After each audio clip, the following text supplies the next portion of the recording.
Welcome to this episode of Dev Questions with Tim Corey. Join us as we tackle the questions you are asking about a career in software development, understanding the industry, and new technology. If you are just starting out or you want to grow stronger as a developer, this is the place to get your questions answered. Now, here's your host, expert developer, and online educator, Tim Corey. What are some work routine best practices? How can I get in the groove and be better at work so that I can be more effective and at the same time not burn out at work? Let's talk about this in today's episode of Dev Questions. Now, this comes from the suggestion site. So if you have a suggestion, go to suggestions.imtimcorey.com and ask it there. Okay, so let's talk first about my rhythm, because I think that knowing your rhythm is important, and every person's rhythm is going to be different, but I think knowing my rhythm can help you identify what yours might be and then how you can work with that specific rhythm. So here's mine. I am not very effective early in the morning. Okay, so I don't do well in mornings. I'm not a morning person. I ramp up slowly rather than having an instant on, appear at work all bright-eyed and bushy-tailed and ready to go. I kind of, slowly work up to it. I'm a little more reserved in the morning. I slowly open up over the day. I work really well in the afternoon, and I'm more easily distracted in the early evening. I, am not great in the early evening, but then I'm really focused in the late evening. So comes later in the evening, 9, 10, 11 o'clock at night, that's when I actually get really, really focused and can do some good focus work. So that's kind of my, my rhythm. It's up and down throughout the day. And I've learned that because of that, I can make choices. Now, this wasn't always the case. For a long time when I worked, I was just kind of at the mercy of my position and never really thought about how to make it better. So I just did what I was told. I show up at work, I try to get work done, and sometimes it's hard and sometimes it's easier. And I never really thought about how to optimize my rhythm to work with my work in order to be better at what I was doing.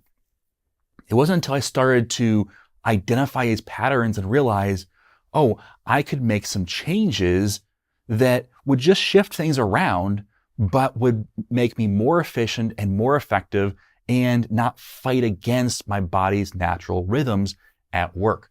So let's talk about, when I have full control over my schedule, because right now I have full control over my schedule. I am my own boss. I own the company, so I can control a schedule however I want.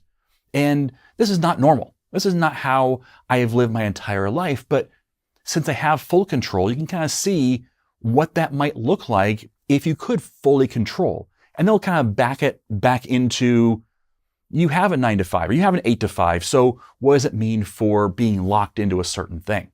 So since I have full control over my schedule, this is how it translates for me. I get up at 9:30 in the morning. Now, that's late. That's really late. That's, some people are like, oh my goodness, I've, got 3 things done. I've been, up since 6:30 in the morning. That's great. For me, that doesn't work. It just doesn't fit my schedule. It doesn't fit what's best for my rhythms. Because if I get up at 6:30, I can do it, but I'm going to feel miserable around 8 o'clock at night. I'm going to miss that late window because I'll be in bed. And I'll get up at 6:30 the next morning and still feel miserable. It's not like I'm going to feel better because I've gotten to a different schedule. I've shifted my day. It doesn't work for me that way. So I get up at 9:30 in the morning. My alarm's actually set for 9, but I like to wake up slow. And so I'll wake up, I might hit the snooze once, and then I'll even sometimes lay in bed and check my email because it's really low key. And I can do something really calm and, barely there, even, check my Twitter feed and, respond to comments on YouTube or something like that. I'll do something really calm to start off my day before I have my shower and get into my actual day. Once I'm actually at work, I process email and do other simple work in the morning.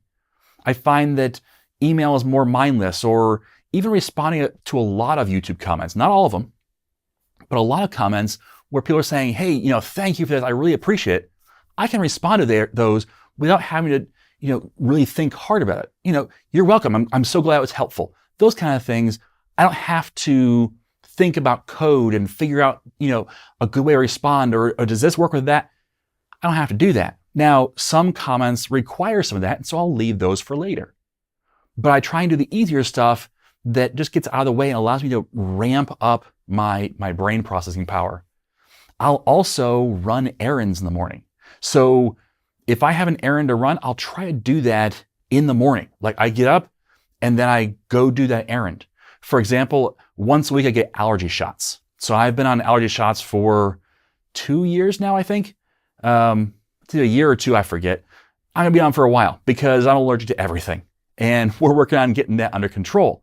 But that means that once a week I have to go to town and get shots. Well, I do that in the morning because then I can do that. It's really easy to do. And then afterwards, I actually go get lunch. I eat an early lunch around 11 a.m., sometimes 10:30 even, because I don't eat breakfast. So I'll eat an early lunch at 10:30 or 11 o'clock in the morning. And that way I can have all that done and then come back to work, because when I hit that noon-ish time frame, I'm really kind of engaged and I'm able to have really good focus time until about 5:30. And in fact, 5:30 is our family dinner time, so that's when I definitely leave work by. But at the same time, I'm, sometimes working right up until it because I'm so focused and I'm getting stuff done. I'm being really effective up through 5:30. Now in the evening, I relax because again, that's kind of my lull time after dinner where I don't really want to do stuff. And so I might watch a football game, or I might, hang out with a family or play a game with a family or do something relaxing. But then my family is usually in bed. My wife and my one son are in bed by 10 at the latest.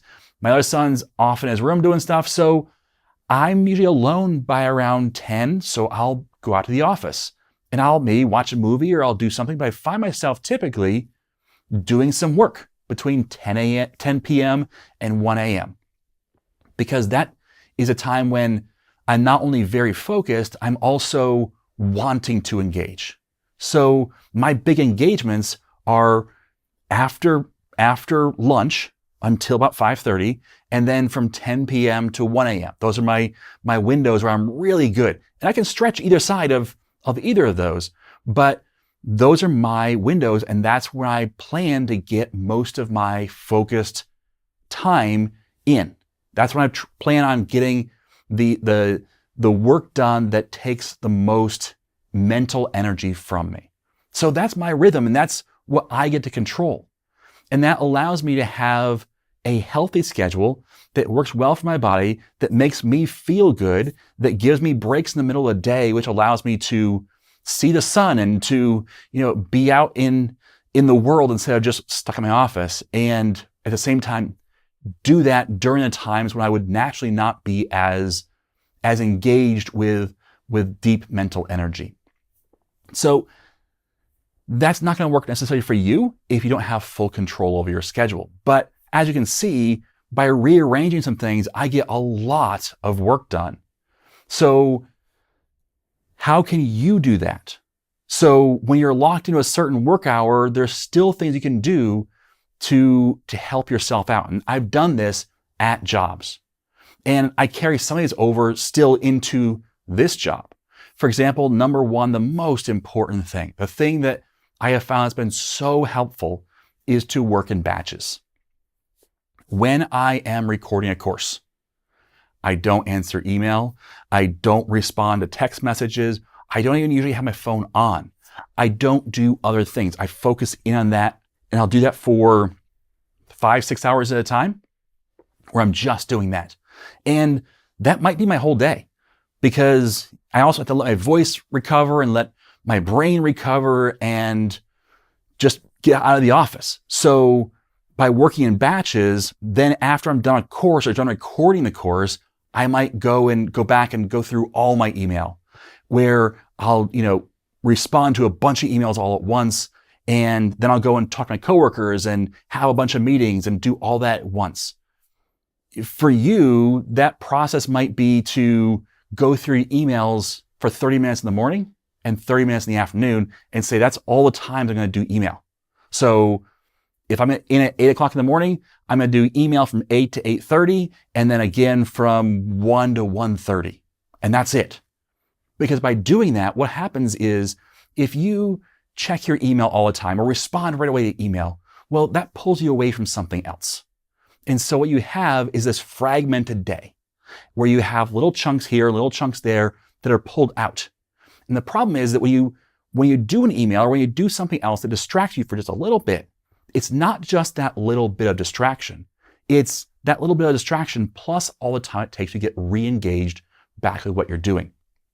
The one estimate said that for every interruption, it takes an extra 15 minutes to get back engaged. Well, if you answer 4 email in an hour, that means you're practically not doing anything but those 4 email. That's not efficient. So even just doing one and taking 15 minutes away is not healthy. That's also where a lot of bugs come in with software development is you've got, 10 steps to do and you're on step 5, you get distracted and you come back and do step 7. You totally forget that you missed step 6. And maybe it's obvious and maybe it's not. So that's where bugs can come in is you forgot and you got interrupted in the middle of that 10-step process. So working in batches and saying, hey, I'm going to work on this block for this time, and then I'm going to do something else for this block and try and block time off that way. Block time off in your calendar and say, this is focus time. If your best time to focus is from 1 to 3 p.m., well, then try and block that off in your calendar as much as possible. For me, I have a team, and with a team comes a lot of overhead. It's not just they take work off my plate, which they do, but they also add work to my plate because we have to communicate. We have to have get on the same page and make sure that we're working through the issues and making sure that what I want done is done and what they are doing is the right thing and all the rest of the stuff. And so we have individual one-on-one meetings with me every week. So every team member meets with me for 1 hour once a week.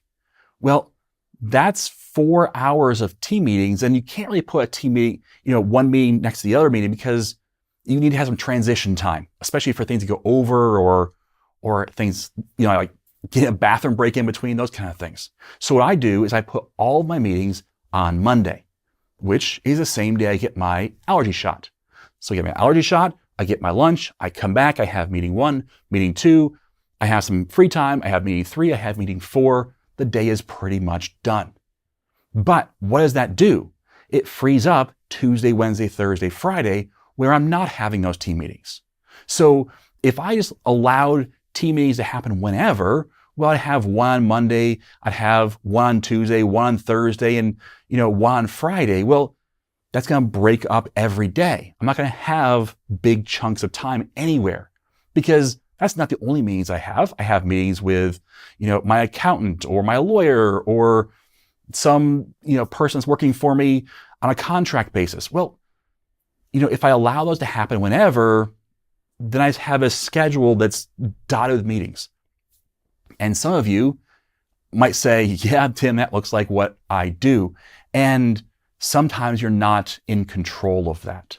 But you need to work on communicating with your boss and say, hey, this is point number 2, communicate with your boss and say, let's see if we can batch these. Let's see if we can optimize this for more work.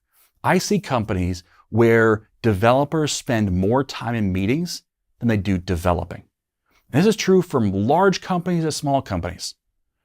The problem with this is when to get your work done. You have more meetings to talk about why your work's not being done. And the really reason is because you have meetings. Like, you got to figure out a way to optimize your schedule to allow for work to be done.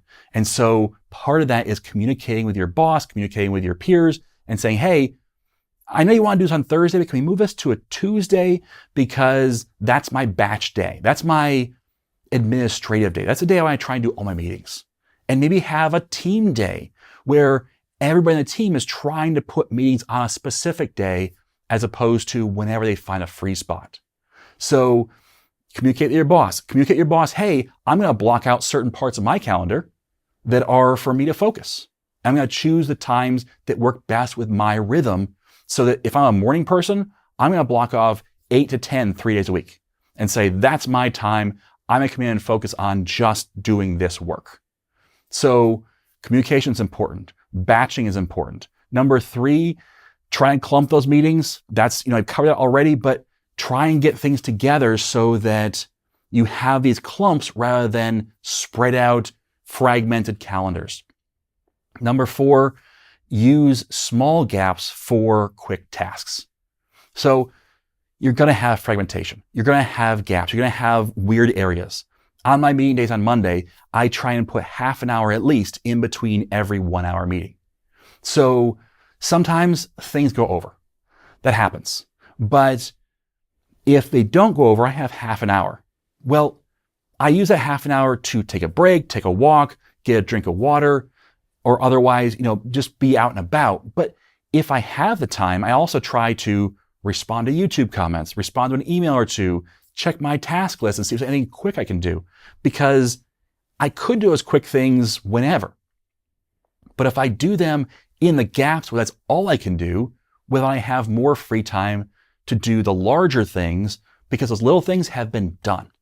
So trying to optimize those gaps to take advantage of them rather than just having this dead time that's really weird and doesn't really work for larger projects.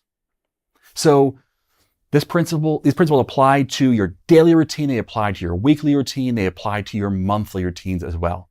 Trying to get things lined up so that you're in a rhythm and that rhythm fits with who you are as a person and how you best work. And your team is all going to be different. So some people are morning people, some people are night people, some people work well right after lunch, some people are horrible after lunch. So figuring out how to work together and figuring out how you can, optimize, even say, Wednesdays, it's just getting a messy day because no one has a good rhythm that lines up with everybody else. So we have to have meeting time when some people are on, some people aren't. So let's just make Wednesdays a day that we just destroy with meetings. And then we'll try and keep Monday, Tuesday, and Thursday, Friday as more free and open times. So that can be helpful. Some other things that can help with this optimization of your routine. Add some type of exercise. My preference is to add something at lunch. One of my favorite places for exercising at lunch, one place I worked that was really good at this, was a company where I worked on the 5th floor. And because I was on the 5th floor, there was a bathroom on the 1st floor. And so what I would do is I'd walk down those stairs to go to the bathroom and come back. Now that takes me about, 10 minutes, but it's the equivalent of a smoke break. But instead of smoking, I'm walking 5 flights of stairs. And for lunchtime, I would use the stairs and come back. And my goal was 50 flights of stairs a day. And by doing so, it was a little thing, but it got my blood moving. It got me, spending time on those stairs thinking. And so we're not talking about going to the gym and exercising, which that could be great, but it's just a matter of getting up and moving and getting the blood flowing and getting a different perspective, getting fresh air. Those kind of things are all important for resetting your brain and helping you get back in the groove for the afternoon. So I love lunchtime, especially for some type of movement, some type of get out of the chair and get to doing something. The second thing that really helps the routine and helps you get into the groove is noise canceling headphones. You've heard me before talk about it, but noise canceling headphones have been huge for me. I bought a pair of Bose QC25s, I believe. They are wonderful. When I put those on for the very first time, I was amazed by how good the noise cancellation was. So my work wouldn't pay for it, so I paid out of pocket for them. Now, later they reimbursed me for it. It's a whole thing. But what that allowed me to do is when I was in focus mode, I would put those on, even though I was in a busy office, even though people are coming in and out, I could put those on and I could listen to something and not hear anything else. That allowed me to focus on what I was doing. Now with that, one of the things I found is that I don't do well, and this is maybe me personally, but it's up to you to find out as well. I personally don't do real well with normal music when I'm programming. There's certain times when it works great. Now, there's certain times when I really want to have a heavy beat. I want to have something upbeat. I want to have something a little loud to play while I'm doing something. But for other times, I have found that I'll catch myself singing along with the lyrics. I might be going, oh, it's a new song. I want to hear that. Those kind of things, they pull you back out of your focus. So finding distraction-free music or sounds. I have found that, I think it was Brain.fm was doing a thing through some giveaway site where they were giving lifetime access to their music tracks, which are not really music. It's more like a sound track. It's musical-ish, but it's just for focus. And so I've used that for years, where I'll put that on and it has no lyrics. It has not even really a melody. It's just sounds. But what it does is it distracts me from being distracted. It kind of stops me from thinking about what I'm hearing and allows me to focus on what I'm doing, but yet still has something in my ears, which tunes everything else out. Because if something's playing in your ears, you don't hear people talking, you don't hear people walking by, a lot of things. So that's been helpful for me as well. Another thing is a consistent task list. Figure out what works for you. For a number of years, I've used Notepad, which Notepad is not a task list per se, but it's worked really well for me. And one of the reasons why is because too often people get so caught up in having a perfect task list. A task list that is prioritized, that has start dates and end dates, that has subtasks, that has, all these features and, has swim lanes that drag things around and automations and all the rest. That can be good. But it might be overkill for what you're doing. And that's where I found that Notepad really works well for me. I just type something in Notepad, hit enter, and I'm done. I don't think about it, reorder it. I just have that list and I work off that list. So I found that having a consistent list that you work off of can also be helpful for focusing you on what do I need to do today. A big one that we talked a little bit about last week, but it's really valuable for doing is plan the next day's tasks before you leave for the day. This is huge for setting yourself up for success. When you walk in the door and you know exactly what you need to do and what the priority list is even for that next day, that's huge. It allows you to walk in and just start working rather than walk in and figure things out. So having that task list and saying, hey, I want to accomplish these things tomorrow. It also helps you to identify what is important to do tomorrow. What is the next thing I need to do? And you're already in that work mindset, so you can better think it through and identify what those priorities should be. That allows you to just get right into the next day and start moving right away. And especially for me, where the morning is not my great time, I can just look at the list and go, okay, that's what I do, and just follow that list. So there's some suggestions, there's some things to help you, some best practices for helping that routine of work, whether it's a daily routine or a weekly routine, where you really optimize what you're doing to get the most out of yourself without just adding more hours or adding more effort, but instead doing things smarter, not just working harder. Okay? I hope that helps. Thanks for listening. And as always, I am Tim Corey.